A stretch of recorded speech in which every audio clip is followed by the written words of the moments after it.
everyone! Good morning, everyone!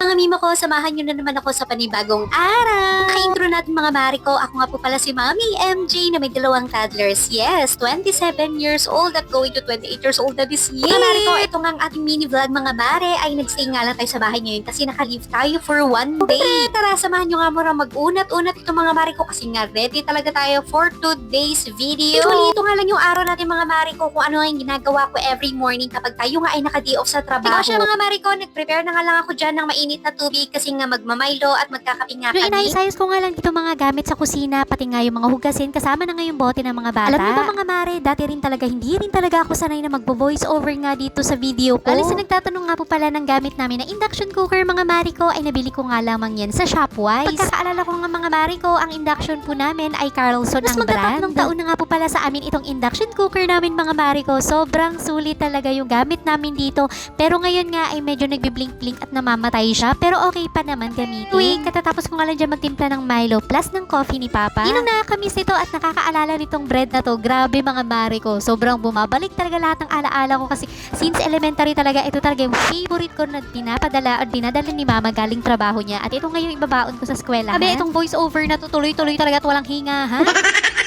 Yung mga mare ko, tinatapos ko nga lang dyan ng aming breakfast and for today's mini vlog mga mare ko, ito nga pala yung aming lulutuin for tonight. Sabuan nga lang namin yan mga mare ko at imimiso nga lang namin yan. Yung mga bilihan nga pala dito sa amin mga mare ko ay sobrang lapit lang at pagkalabas mo nga lang ng gate ay yun na talaga. Buti na nga lang mga mare ko, itong apartment nga pala na pinagrerentahan namin ay sobrang daming access talaga. Pag nga lang kami ng elementary school at malapit nga lang yung barangay center at kung ano-ano pa. Flex ko nga lang pala itong rattan basket na nabili ko nga dito sa TikTok at sobrang sulit talaga nito mga mare ko kasi gamit na gamit. At tignan nyo naman yung quality, di ba? Hindi talaga siya nasisira. Halos mag-1 year na nga sa akin tong rattan basket mga mare ko. I-check nyo na lang sa ating mga videos o kaya naman sa aking account. Prepare nga lang ako dito ng milk for my toddlers kasi magla-lunch time. Hindi ko na nga sinama rin dito sa video mga mare ko at tinapos ko nga lang din linisan yung labas ng bahay namin kasi nga sobrang lamok at mumahanga dun sa mismong baba namin. Alam nyo ba mga mare ko, medyo nakakatuwa lang din at nakakataba talaga ng puso mga mare ko kahit full time tayo nagtatrabaho mga mare ko. At syempre nag-a-affiliate tayo ay kumikita-kita din tayo kahit pa piso-piso. Sabi, ito talagang piso na to, grabe nakaka-save talaga siya in case of emergency namin. Kasi sa sobrang naipon na talaga yung mga piso na yan sa commission ko, grabe, ang laki talaga ng tulong. Kaya kung isa ka nanonood na mami dyan at kailangan mo at gusto mo rin mag-start ng TikTok affiliate, ay go mo na yan. Lang ng create mga mari ko on your own kung ano talaga yung gusto mong gawin sa buhay mo, go lang. Tanim lang tayo ng tanim ng mga videos at tayo naman ang aani. Sobrang na-inspire talaga ako sa mga mamis na stay at home mom din na talagang pinupursige talaga at